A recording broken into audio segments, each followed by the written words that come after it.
जैसे ही उसने दरवाज़ा खोला, उसने देखा कि मिनी ने बिस्तर पर पेशाब कर दिया है। दोनों को चादरें लेकर लॉन्ड्री जाना पड़ा। वहां इंतजार करते हुए सारा ने कहा कि उसे पहले पियानो बजाना पसंद नहीं था, लेकिन जब पियानो उससे छिन गया तब उसे उसकी सबसे ज्यादा याद आई। गुरजुन ने समझाया कि पियानो पिछले 20 सालों से सारा के साथ था। वही दिन सारा की असली पहचान थे। सारा ध्यान से गुरजुन का चेहरा देखने लगी, जैसे उसे कोई बात समझ में आ गई हो। जब सुकून ने देखा कि सारा का हाथ ठीक हो गया है, तो वह उसे और गुरजुन को पब्लिक पियानो के पास ले गई और बोली, अब चलो बजाओ। सारा ने जैसे ही पियानो बजाना शुरू किया, उसकी उंगलियों में हल्का दर्द हुआ और वह वैसा नहीं बजा पाई जैसा चाहती थी। उसी वक्त वहां से डॉक्टर चा गुजर रहे थे। उन्होंने सोचा, मैंने तो इसे साफ मना किया था ज्यादा जोर न लगाने के लिए। गुरजुन ने भी देखा कि सारा असहज महसूस कर रही है, इसलिए उसने उसे रोक दिया। इसके बाद सारा हर रात वहां जाकर पियानो बजाने लगी। गुरजुन को उसकी चिंता सताने लगी, इसलिए वह छुपकर उसका पीछा करने लगा। उसने मन ही मन तय किया कि वह उसके लिए एक नया पियानो खरीदेगा। एक रात जब गुरजुन ओवरटाइम काम कर रहा था और सारा की देखभाल नहीं कर सका, उसी समय एक बूढ़ा आदमी कबाड़ की गाड़ी लिए वहां आया। सारा डर गई कि कहीं वह कुछ गलत न कर दे, तो वह भागने लगी। लेकिन उस बूढ़े ने बस कहा, मैडम प्रेयर बजाइए। सारा ने पियानो बजाना शुरू किया और वह आदमी सुनने लगा। दोनों के चेहरे पर मुस्कान थी। बूढ़े आदमी को याद आया कि उसकी पत्नी को यह धुन बहुत पसंद थी और उसकी आंखों से आंसू बहने लगे। सारा भी भावुक हो गई, क्योंकि पहली बार किसी ने उसके बजाने पर रो दिया था। उसने यह खुशी गुरजुन से साझा की। तब गुरजुन ने मुस्कुराते हुए उसे अपने घर आने का न्योता दिया और कहा, तुम्हारे लिए एक सरप्राइज है। डॉक्टर चाजुन के पास आया।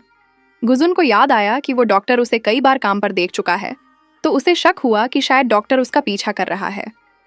डॉक्टर चा को भी लग रहा था कि गुरजुन शायद किसी से छिप रहा है। अगले दिन सारा की जॉब का पहला दिन था।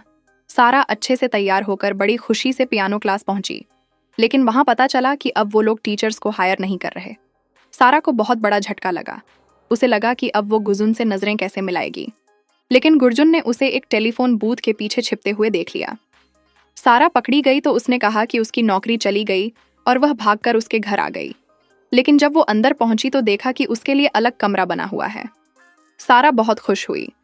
उसने तुरंत गुरजुन की तारीफ की और उसे गले लगाने के लिए दौड़ी। ये देखकर गुरजुन के गाल शर्म से आल हो गए। उसी समय कोई एक सफेद पियानो लेकर आया। सारा को लगा कि गुरजुन ने ही उसके लिए खरीदा है, लेकिन पूछने पर पता चला कि यह तो उसके दोस्त सोल ने भेजा है। लाला सोल सारा सोच में पड़ गई। उसने कैसे जान लिया कि मैं यहाँ रहती हूँ? गुरजुन ने कहा कि वो उसके साथ जाकर भेजने वाले का पता पूछेगा, लेकिन सारा तो बस इस तोहफे को पाकर ही खुश थी। उसने तय किया कि जब वह उस शख्स से मिलेगी तो वह अपने उस दोस्त से ठीक से धन्यवाद कहेगी। सुकून के घर लौटकर सारा ने उनके सामने अपनी और गुरजुन की कहानी सुनाई। सारा ने उन्हें बताया कि वो गुरजुन के घर पर एक पियानो क्लास शुरू करने की योजना बना रही है। उस जगह का नाम होगा सारास प्लेग्राउंड। सारा की क्लास के उद्घाटन के दिन सुबह सुबह डॉक्टर चाको हेयर सैलून बुलाया गया था, बाल कटवाने के लिए। सुक्यूम को उनका हैंडसम चेहरा और उनकी मर्दाना पर्सनैलिटी तुरंत पसंद आ गई। जब वो उनके बाल काट रही थी तो वह बहुत ध्यान से काम कर रही थी, यहाँ तक कि उसने खुद ही उनके बालों को ज्यादा घना करने की कोशिश की। उसी समय हाजंग अंदर आई और बोली, माँ, यह आदमी यहीं आसपास मंडराता रहता है। असल में डॉक्टर चा को सारा की चिंता थी, इसलिए वह उस नोट पर लिखे पते के अनुसार सैलून आ गया था। सुकून को लगा कि डॉक्टर चा उसे पसंद करता है। यह सुनते ही डॉक्टर चा डर गया और वहां से भाग गया। फिर सब लोग सज धज कर सारा के प्लेग्राउंड में पहुंचे। अंदर की सजावट बिल्कुल नहीं थी। डॉक्टर चा ने गुरजुन का शुक्रिया अदा किया कि उसने सारा का इतना ध्यान रखा, लेकिन डॉक्टर चा ने यह भी कह दिया कि गुरजुन ने यह सब इसलिए किया क्योंकि उसे सारा के लिए दया आई थी। ये सुनकर गुरजुन का मूड बिगड़ गया। सारा पड़ोसियों को पियानो क्लास के बारे में बता रही थी। कुछ दूर खड़ा एक अजनबी सूट बूट में इस जगह को देख रहा था। उसका मकसद क्या था, ये साफ नहीं था। उद्घाटन समारोह के बाद डॉक्टर चा ने सारा को एक सुंदर तोहफा दिया, जिसे देखकर गुरजुन जल गया। उसने गुस्से में सारा से कहा कि घर की सफाई करो। सारा ने थोड़ी देर सोचा और फिर आई लाइक यू नाम का गीत बजाने बैठ गई, जो कि एक इजहार था। ये सुनकर गुजुन का गुस्सा भी जाता रहा। वो सफाई करते हुए भी खुश हो गया। उसी रात सुकंग एक अंधेरे गली से गुजर रही थी। उसे लगा कि कोई उसका पीछा कर रहा है। वो कोने में छिपकर बैग पकड़े खड़ी थी, तैयार। तभी कोई आया और उसे पीछे से गले लगा लिया। वो डॉक्टर चा था। असल में वह वहीं की बिल्डिंग में रहता था और यही रास्ता था उसके घर लौटने का। दूसरी तरफ सारा अपने छोटे से कमरे को सजा रही थी। उसने गुर्जुन को बताया कि उसकी चाय की प्याली उसके माता पिता की यादगार है और वह चाहती है कि भविष्य में वो इसे अपने पति के साथ इस्तेमाल करें। फिर उसने गुर्जुन से उसके माता पिता के बारे में पूछा। जब उसे पता चला कि गुर्जुन के पास कोई परिवार नहीं है तो वह मुस्कुराई और बोली, तब तो मुझे ही तुम्हारा परिवार बनना होगा।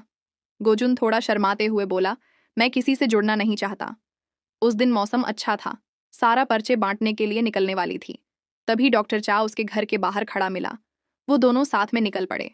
जब सारा स्कूल के पास पहुंची तो देखा कि ज्यादातर बच्चे पहले ही किसी पियानो क्लास में एडमिशन ले चुके हैं। सिर्फ एक बच्चा आया, वह भी सिर्फ गिफ्ट लेने के लिए। सारा ने वहां के ताइक्वांडो इंस्ट्रक्टर से पूछा तो पता चला कि अब पेरेंट्स अपने बच्चों को एक ही बिल्डिंग में सब कुछ सिखवाने लगे हैं। उसके बाद डॉक्टर चा ने सारा को खाने पर बुलाया। सारा ने स्वाद से खाना खाया। उधर गुजुन का फोन आया। जब उसे पता चला कि सारा डॉक्टर चा के साथ है तो वह नाराज हो गया और फोन काट दिया। वो तो उसके लिए लंच लेकर आया था।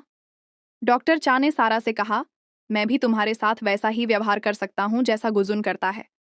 लेकिन सारा ने कहा, मैं गुजुन के साथ ज्यादा सहज महसूस करती हूं। वो बोली, अगर गुर्जुन झाड़ू लगा रहा हो तो मैं आराम से पियानो बजा सकती हूँ, लेकिन अगर तुम काम कर रही हो तो मैं खड़ी हो जाती हूँ मदद के लिए। डॉक्टर चा मुस्कुरा कर रह गया। फिर उसने पूछा, क्या तुम सच में गुर्जुन को जानती हो? उसी समय एक महिला समुद्र तट पर दौड़ रही थी। तभी उसने एक लाश देखी। पुलिस ने पुष्टि की कि उस आदमी की मौत 1 महीने पहले हो चुकी थी। आईडी कार्ड की फोटो धुंधली थी, बस नाम में जिनका आखिरी हिस्सा ही साफ था। आईडी नंबर से पता चला कि 6 महीने पहले उस आदमी की गुमशुदगी दर्ज करवाई गई थी। थोड़ी देर बाद यूनशिल को पुलिस का फोन आया। उन्होंने बताया कि शायद उसका बेटा मिल गया है। पुलिस ने यूनशिल से कहा कि आकर लाश की पहचान करें। दूसरी तरफ सारा डॉक्टर चा से बात कर रही थी। उसने कहा, मुझे पता है कि गुर्जुन के पास कई राज्य हैं, लेकिन मैंने कभी पूछा नहीं, क्योंकि जब भी मैं पूछना चाहती थी वो बहुत उदास दिखता था। सोंगी की मान सैलून में बैठी थी। उसने बताया कि गुजुन को फोटो खिंचवाना पसंद नहीं, यहाँ तक कि उसने बास्केटबॉल खेलते हुए अपना वीडियो भी डिलीट करवा दिया। सबको शक हुआ कि गुजुन शायद भगोड़ा है। उधर गुजुन कॉस्मेटिक स्टोर में काम कर रहा था। अचानक उसने आईने में देखा कि कोई उसे ताक रहा है। वो तुरंत सतर्क हो गया। सारा को घर छोड़ते समय डॉक्टर चा ने कहा, मैं हर दिन तुम्हें खाने पर बुलाता रहूंगा जब तक तुम मना करना छोड़ नहीं देती। इतना कहकर वो बिना जवाब लिए चला गया। फिर सारा ने देखा कि गुजुन ने उसके लिए कॉस्मेटिक का एक सेट दरवाजे पर टांग दिया था। उसे याद आया कि पहले भले ही उसकी शरारतों से गुजुन चिढ़ जाता था, लेकिन फिर भी वो हर बार उसकी मदद करता था। यह सोचकर सारा का दिल भर आया। अगली सुबह हजूम ने सारा के बाल और मेकअप किया। सुक्यूम ने उसके लिए टेस्टी सैंडविच बनाए। सारा पूरे जोश से ऐड बांटने निकल पड़ी। शाम तक काम करके जब वो लौटी तो गुजुन उसके जज्बे से इतना प्रभावित हुआ कि उसने उसे उसकी ट्यूशन फीस दी। गुजुन बना उसका पहला स्टूडेंट। सारा बहुत भावुक हो गई। उसने गुर्जुन और डॉग मिमी की जमकर तारीफ की। उसी समय डॉक्टर चा भी क्लास ज्वाइन करने आ गया। पर सारा को तब झटका लगा जब पता चला कि डॉक्टर चा तो पहले से पियानो बजाना जानता था। क्लास के बाद डॉक्टर चा ने गुजुन से कहा कि अब से वह हर रोज सारा को घर छोड़ेगा, क्योंकि वो उसी बिल्डिंग में रहता है। यह सुनकर गुजुन बहुत मायूस हो गया। अगले दिन काम में उसका दिल ही नहीं लगा। जब वो घर पहुंचा तो पियानो की आवाज आई। गुजुन जल्दी से अंदर गया और देखा कि सारा उसके लिए किम्बाप लेकर आई है। उस दिन बाहर मूसलाधार बारिश हो रही थी। दोनों दरवाजे पर खड़े थे। गुजुन ने घर के अंदर जाकर 2 छाते ढूंढे, लेकिन फिर उसने सिर्फ एक ही छाता लिया। वो चाहता था कि सारा उसी के साथ चले। तभी डॉक्टर चा का मैसेज आया। उसने लिखा कि वो सारा को घर छोड़ने आएगा। कुछ ही देर में कार का हॉर्न बजा। सारा उठी और गुर्जुन से विदा लेने लगी। तभी गड़गड़ाहट हुई और गुजुन के दिमाग में किसी की आवाज गूंजी, गुड बाय। गुर्जुन घबरा गया। वो पीछे हटा और सारा को कसकर गले लगा लिया। वो बोला, प्लीज अगली बार गुड बाय मत कहना। सारा ने उसे शांत किया और बोली है, फिर जब डॉक्टर चाकी कार में बैठी तो बीच रास्ते में उतरकर वापस गुर्जुन के पास आ गई। तभी गुर्जुन नाइट एंड ड्रीम्स गिटार पर बजा रहा था। सारा को देखकर वो चौंक गया। सारा मुस्कुराकर बोली, मैं तुम्हारे साथ रहना चाहती हूँ। उसने कहा, मेरे एक दोस्त ने मुझे कहा था कि कभी किसी से शिकायत मत करो, क्योंकि वह सिर्फ दूसरों का मूड खराब करता है। मैं समझ गई कि मुझे अपनी यह आदत सुधारनी है, लेकिन अगर तुम अपना दिल दोनों बिस्तर पर बैठकर बातें करने लगे। गुर्जुन ने कहा, मेरा कोई सपना नहीं है। सारा की आंखें सितारों जैसी चमकी। वो बोली, मेरा सपना है कि मैं सबसे टेस्टी बीफ टेंडलॉइन खाऊं। गुर्जुन को यह सुनकर हंसी आ गई। सारा बोली, सपने बड़े हो जरूरी नहीं, बस कोई चीज हो जो तुम करना चाहते हो, वही सपना होता है। बात करते करते सारा सो गई। गुर्जुन बैठकर उसे निहारता रहा पूरे प्यार से।